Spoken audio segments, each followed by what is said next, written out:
Dapat.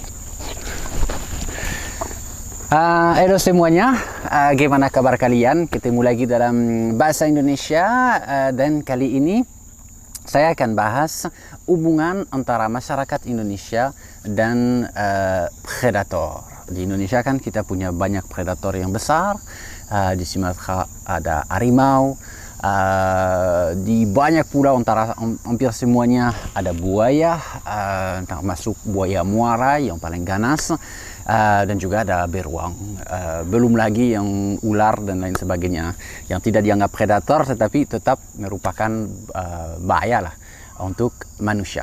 Kenapa saya pengen angkat topik ini? Karena selama puluhan tahun kerja di bidang konservasi di Indonesia, seringkali saya rasa cara kita coba menyelesaikan konflik antara satwa liar yang dianggap ganas dan masyarakat, menurut saya itu cara kita coba atasi itu selalu keliru. Karena ada beberapa alasan yang membuat situasi selalu selalu jelek buat satuannya gitu. Jadi apapun penyelesaian masalah yang rugi itu hampir selalu satuannya. Coba saya jelasin. Misalnya dengan harimau, tahun ini aja Balai Konservasi Sumber Daya Alam di di Sumatera Barat, itu hanya contoh, menerima banyak panggilan dari masyarakat karena adanya harimau yang dekat kampung mereka. Di Sumatera pernah terjadi, Sumatera Utara khususnya itu sering terjadi adanya harimau yang menyerang manusia. Hampir selalu karena habitatnya hancur, dan harimau itu sendiri untuk bertahan hidup harus cari makanan dan dia mendekati kampung karena mungkin hutannya sudah dijadikan sawit.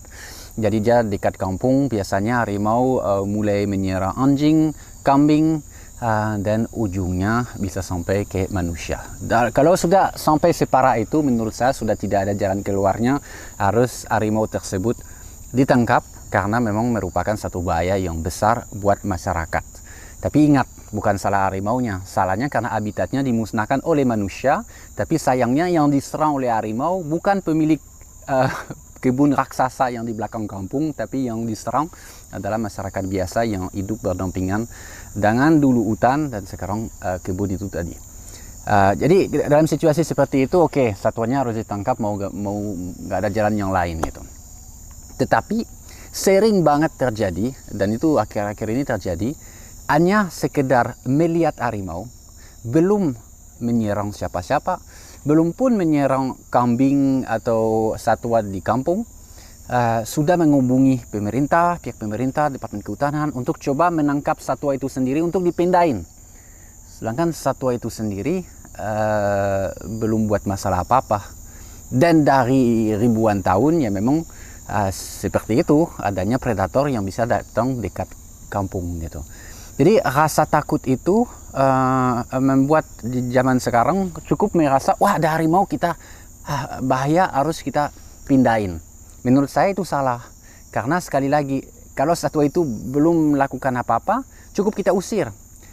Misalnya harimau dekat kampung, kita usir, kita buat petasan, kita membuat dia merasa, wah ternyata itu gak gampang ya berburu di kampung manusia karena banyak ancaman. Yang membuat harimau atau predator seperti itu menjadi man eater, jadi dia itu setelah pernah menyerang sekali, walaupun awalnya kambing misalnya, dan akhirnya itu manusia di kampung, kenapa dia ulangin terus? Karena dia merasa itu gampang, daripada susah-susah di hutan harus kejar mangsanya, lebih gampang menyerang manusia yang gak bisa lari, atau kambing di kampung. Itu yang membuat satwa itu udah nggak berhenti, dia kembali terus ke kampung untuk menyerang. Tapi kalau dia belum pernah menyerang, cukup kita membuat dia paham bahwa itu nggak gampang loh berburu di kampung juga, dan menakuti dia itu banyak cara ya. Tadi saya sebut petasan, kita bisa teriak-teriak, kita bisa lemparin dia, harus membuat dia takut. Kita pun ada idenya bisa main paintball. Itu bisa salah satu, sebelum kita ambil tindakan untuk pindahin satwa itu, membuat dia itu merasa, wah itu kayaknya saya harus menjauhi tempat itu. Itu yang penting. Jadi seringkali ada harimau, kita harus tangkap karena ada harimau. ya dia boleh ada di situ gitu. Dia ada masalah kalau dia mulai ganggu. Dan jangankan harimau, banyak satwa lain, buaya, apalagi di Kalimantan. Kalimantan ada buaya muncul di sungai, ribut. Loh, andai ada buaya yang muncul di pasar, itu boleh ribut kan, boleh nggak biasa. Tapi buaya yang muncul di sungai, sesuatu yang biasa, nggak perlu ditangkap, nggak perlu dipindahin. Rasa takut yang berlebihan dan koneksi dengan alam yang sudah mulai putus. Karena coba dilihat nenek kakek yang zaman dulu di kampung, kalau ditanyain, oh ya sering ada buaya muncul di situ, di situ. Mereka saling mengenal satuannya, ekosistemnya sehat, satwa tidak pernah ganggu manusia, dan manusia tidak takut berlebihan, hanya saling menghargai, saling menghormati sama satwa. Tapi zaman sekarang, karena hanya ada rasa takut, ilmu tentang alam mulai berkurang atau bahkan hilang. Dan cukup, wah ada buaya yang muncul di sungai, harus tangkap. Ya sekali lagi itu nggak masuk akal. Kalau dia tidak mengganggu, ya boleh dong dia hidup di sungai. Mau dia hidup di mana lagi itu. Saya ingat dulu waktu saya pernah coba, walaupun gagal pada saat zaman itu, membantu masyarakat untuk tangkap buaya yang dia memang menyerang manusia berulang kali. Waktu itu orang tua-tua di kampung malah bilang, di sini banyak buaya, kami nggak masalah. Tolong tangkap cuman yang ganggu doang. Yang lain biarkan saja. Itu ilustrasi bahwa kalau generasi yang lama jauh lebih menghargai satwa liar dan alam dibandingkan generasi muda itu. Beruang juga sama, beruang muncul, wah ribut. Ya ganggu enggak dia? Kalau enggak ganggu, usir saja. Orang hutan pernah tahun ini juga atau akhir tahun lalu lah dipanggil, Kalawet dipanggil. Salah satu staf kita dipanggil, ada orang hutan ganggu. Wah, memang ngapain dia? Oh, dia bikin sarang di pohon durian. Itu nggak ganggu. Cukup usir aja, orang hutannya juga pergi. Dia juga pinter, merasa ada durian, bikin aja sarang di situ. Tetapi tidak mengancam, tidak menyerang. Dan sama sekali bukan alasan yang kuat untuk tangkap satwa tersebut. Cukup diusir. Dan dia merasa, wah kayaknya nggak nyaman deh bikin sarang di pohon durian karena saya diganggu manusia. Jadi sebenarnya bukan hanya hubungan dengan predator, tetapi hubungan antara satwa liar yang dianggap besar, yang ditakuti, dan masyarakat Indonesia itu yang sayangnya itu sekarang sebatas konflik. Hidup bersampingan semakin sulit karena ilmu itu tadi, ilmu tentang alam.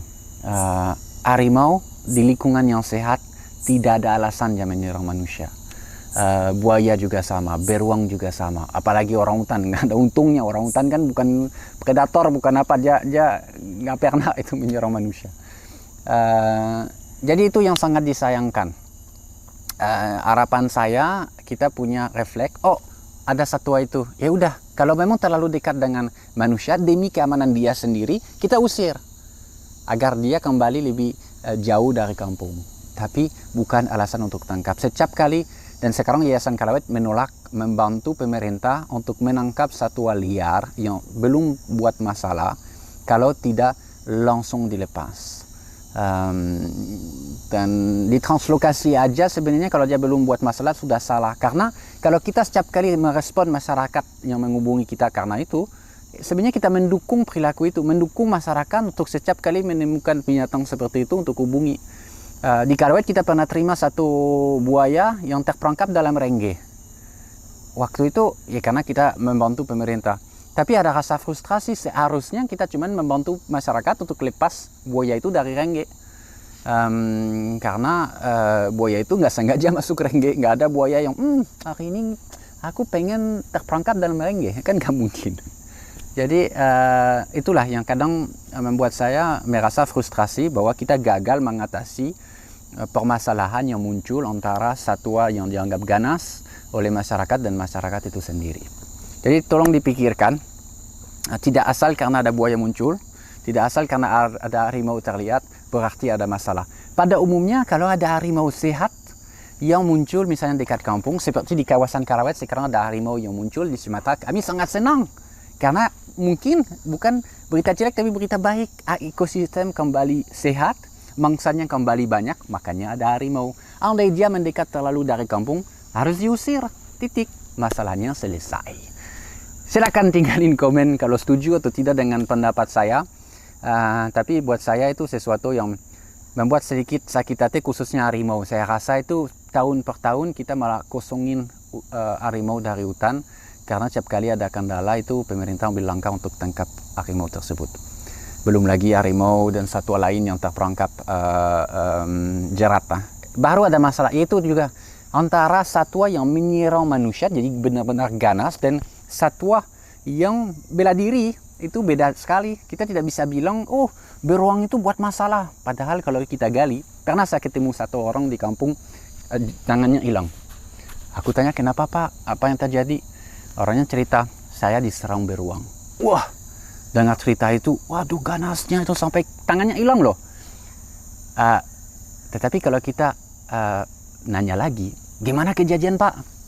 Ternyata di hutan, bapak itu pasang jerat. Anaknya terperangkap, ibunya tunggu sebelah. Pada saat si bapak itu melihat apakah ada satu atau tidak yang terperangkap dalam jeratnya, ternyata ada bayi beruang, dan langsung ibunya menyerang. Kenapa? Karena dia mau melindungi anaknya. Kan otomatis langsung ceritanya berubah. Bukan beruang yang ganas, beruang yang melindungi anaknya. Saya sendiri berani mati demi melindungi anak saya. Cara pemikiran sama. Jadi itu yang kita perlu ingat. Beruang tersebut dengan anaknya, saya pernah ketemu di hutan lebih dari sekali, dia lari. Apa untungnya dia nyerang manusia? Nggak ada. Oke, itu saja. Thank you banget. Semoga kalian terhibur, dan sekali lagi kalau ada pertanyaan silakan di komen-komennya. Kalau satwa di belakang saya, puma, ya, puma. Ini bukan satwa ganas nih. Ini puma herder kami. Oke, thank you ya. Sampai ketemu di video berikutnya.